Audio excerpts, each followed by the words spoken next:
Hey, what's up guys? So, as you can see, today we're playing with a Camaro SS. This is a 2020 Camaro SS. I think it's about as base model as you can get. It still comes with the LT1, I believe it is, the 455 horsepower, 455 foot-pounds of torque, 6.2 liter V8. As many of you probably know, this car is rear-wheel drive. It's made by Chevy, we all know that. And today I'm gonna try to review it. Now, I am not the most vocabulary-oriented person, so don't expect these gigantic fancy words that you'll see from like Motor Trend and like Cars and Driver and stuff like that. So I'm just gonna give you my honest opinion on this car. All right guys, so we'll start with what's in front of me. The steering wheel, it's nice, it fits your hands pretty good. It's got a nice flat bottom on it, so you have quite a bit of leg room. It has all your normal buttons, everything to control the radio, to play with all the stuff in the dash. And yeah, it's pretty simple. It's got paddle shifters, right one goes up, left one downshifts. Yeah, so the steering wheel isn't anything crazy. It's rather simple, which I like. You don't get confused with all the random buttons that you don't know what they do. They control other things that you can't tell.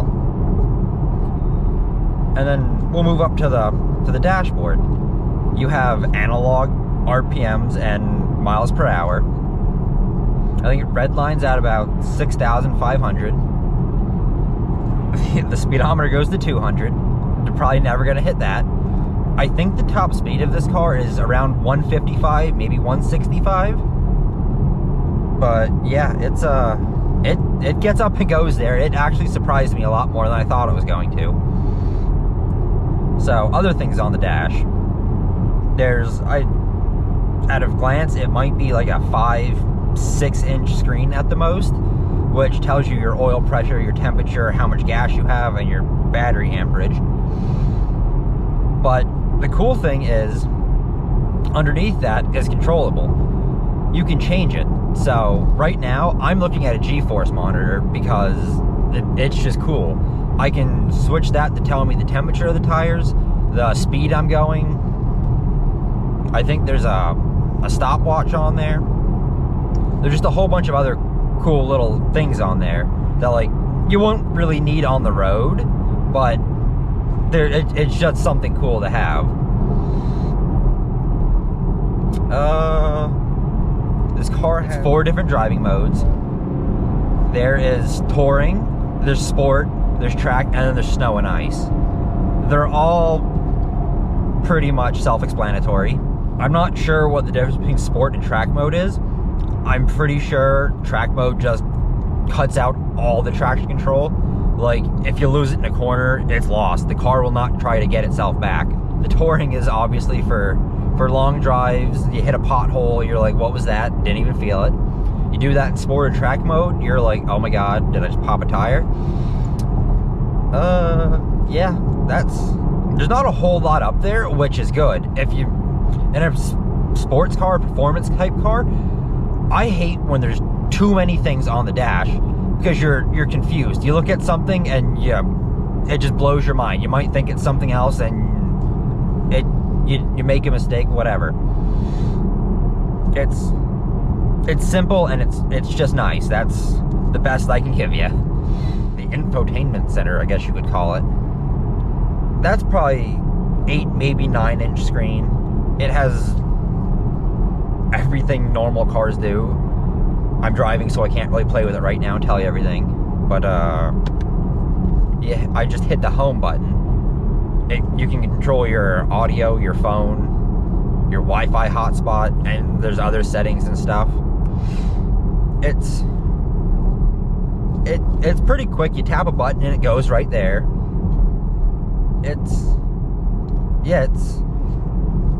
It's pretty good. It's not like you tap a button and you're waiting 5 minutes for it to do something. And then underneath the control panel, if you will, there is all the buttons for like the air conditioning. Now, from all the reviews and stuff that I've seen, everybody talks crap on the vents that blow air out. Oh, all they do is warm your knuckles as you're shifting your car. And I completely disagree. I hate the vents on the dashboard when they blow out and they're either hitting you in the face or they're not hitting you at all. They're terrible. I hate them. But these, they're down by the shifter. I can point it literally at my stomach, my torso, or my face. I prefer to have it at like my torso area, so it's not like suffocating me as it's blowing air at me. It's not freezing or burning my face off. And then we'll come back to the shifter. This car is an automatic. It has the 10-speed, which I am not a huge fan of. When you slap this into manual mode, we'll call it, there's too many gears. Unless you're on a track where you're ripping it everywhere, through like turns and tight roads, you're literally slapping through the gears constantly. It's not fun. It's too much. It's too confusing. This is one car where I would 100% guarantee you the manual is better, because I think it's only a 6-speed.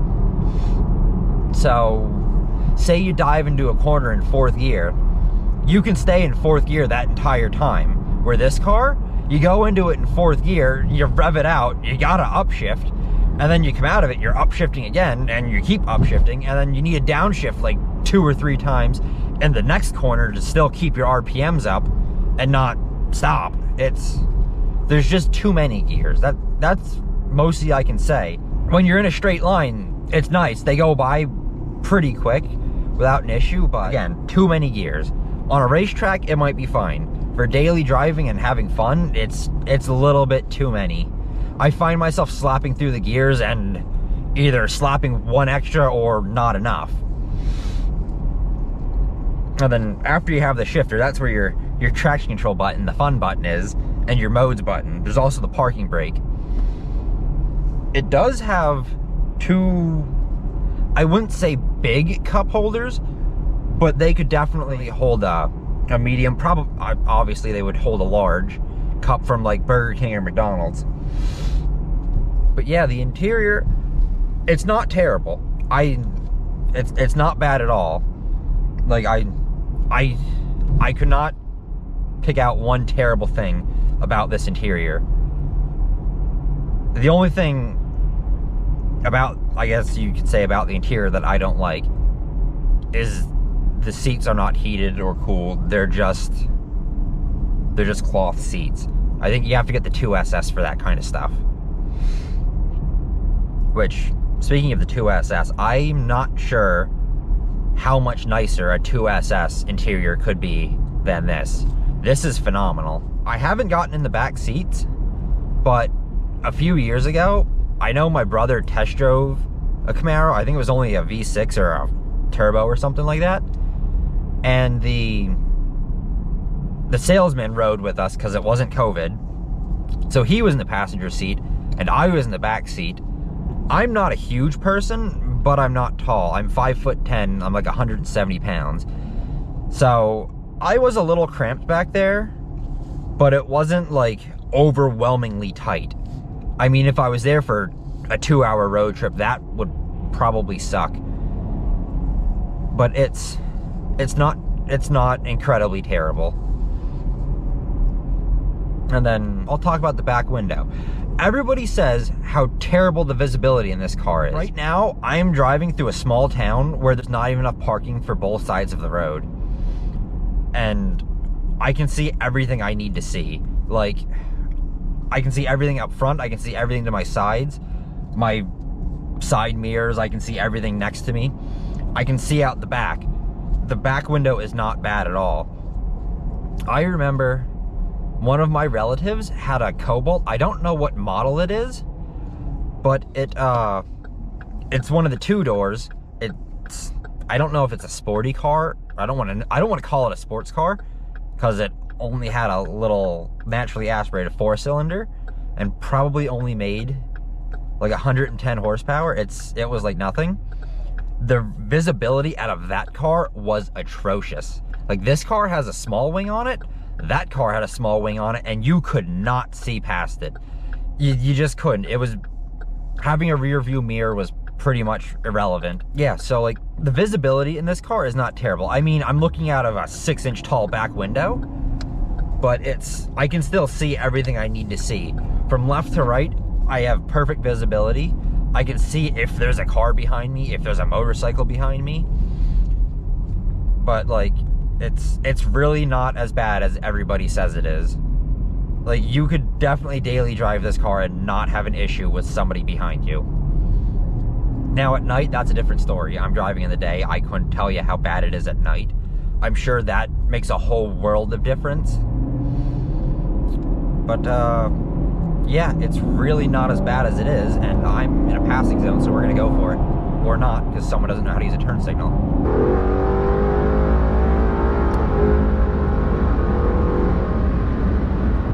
And yeah, this car gets up and goes. It actually surprised me a lot more than I thought it was going to. I've actually driven this car once or twice before, and I was not terribly impressed. But now that I'm more used to it, it just has more to it. It sounds a lot better than I think it does. I think someone owns this car. I did not get this from a dealership. I think they finally put it over like the break-in period. So like it sounds nastier now. Like I don't remember it doing this. Like, you can't hear it, but if I downshift right now, it's probably gonna crackle. And again, I just went from, yeah, I don't know if you can hear it, but it crackled quite a bit there. But back to what I was saying about the transmission. I just had to drop 7 gears to get it to 4,000 RPMs. If you want to horse around with your friends on like a highway or something, drop a gear, they're gone. If you have to drop 7 gears, they're already a good jump ahead of you. But they are smooth shifts. I will give them that. You shift, it doesn't beat the living hell out of your backside. It's just nice and smooth. You step on it and it just clicks through them. You almost can't even tell it shifts. If I didn't have the RPM gauge in front of me, I would not have guessed that it just shifted. That's how like nice and smooth it is. And I'm driving in sport mode, so I think that keeps the RPMs up a little bit higher, so it shifts a little bit harder than it normally would. But yet it's really not that bad. If I could afford one of these, I would definitely have one of these in my garage. If my garage is big enough, as we know. Alright, so that pretty much gives me the interior of the car. I told you about the powertrain. The throttle response is right there. I mean, it's a 2020, so if it's not there, you should probably return it. But the brake feel is ridiculous. That I was only going like 40, but it grabbed and we stopped. And I think right now the owner only has on winter tires, so not quite as much traction as a summer tire, and it grabbed and it pulled. If I would have been going faster, I probably would have been choked by the seatbelt. That's all I can really think about. Went over the steering wheel, the dash, the entertainment center, the shift, the transmission and shifter, everything here. I forgot to mention there's a little space right here to keep your stuff. I mean, there's the glove compartment too. That's on every car. The trunk isn't a bad size either. Like, you could definitely buy cars with much smaller trunks. I've never actually put anything in the trunk, but like, I've opened it up and I've looked at it. It's a decent size. Like, if you're going on a road trip, it can definitely fit a suitcase. It can definitely fit a luggage bag. There's room in there. No issue about that. Yeah, it rides beautifully. The only thing I could say about this car is I don't like the transmission. That is the only thing. Other than that, there was a pothole. Felt that. We're in track mode. Hopefully I didn't blow a tire. That would be great. Yeah, Yeah, there's absolutely nothing bad about this car other than the transmission, which can be fixed with the manual. But, yeah, this car is beautiful. I will, here, for the fun of it, I will do an acceleration, and I will shift. So right now, we're going about 30 miles an hour, second gear, and we're at 3,000 RPMs.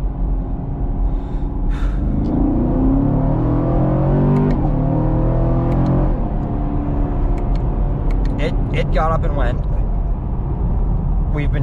I've been driving for about half an hour, so the tires should be warm, and I didn't even have the pedal to the floor, and I felt the tires, they spun a little bit.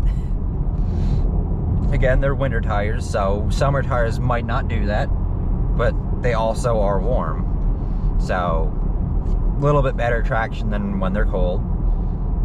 But that was pretty good.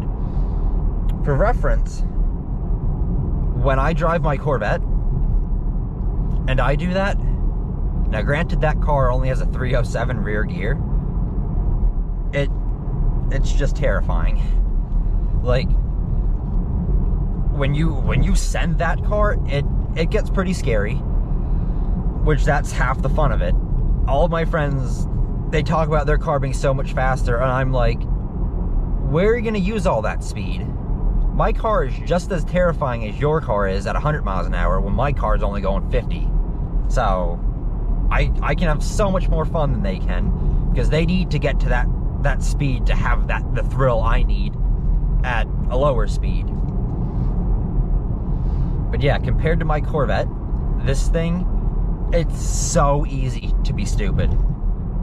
Like, there's no place I could go to show you the ability of this car. Like, it's on another level. Back to my Corvette. When you break the tires loose on that thing, it gets sketchy, because the car doesn't help you. It's just like, you did this, fix it yourself. This car is like, all right, you made a mistake. We'll back it up and we'll fix it a little bit. We'll keep you in line so you don't do it again. It's just a phenomenal driving car. I can't think of really anything else to say about it, because I think I've gone through just about everything I could. Yeah, it's a crazy car. It's one hell of a car to drive. If I daily drove this, I would probably be in prison. There's a very good chance that I would go to prison. Just another random quick fact. I think the 0 to 60 on this car, I think it's about 4 seconds. It's about 4 seconds. I have no idea what my Corvette's is, but I don't want to say it can't be anywhere near that. With my engine and the new transmission in it, my first gear is pretty wicked. This is so much easier to do it. You don't know what it is in the Corvette. The Corvette could break 4 seconds. You don't know, because you're so scared when you put the pedal to the floor that you let off before you hit 60. There's no doubt about it. You have to be on a track to put that car to 60 miles an hour from a stop without scaring yourself. I think that's going to be about it, guys. So, please do me a favor. Help me make my channel better. Drop a comment and tell me what I should have done, what I did wrong, how I could fix it. Alright, guys? Hopefully I see you in another video. Alright? I'll see you later.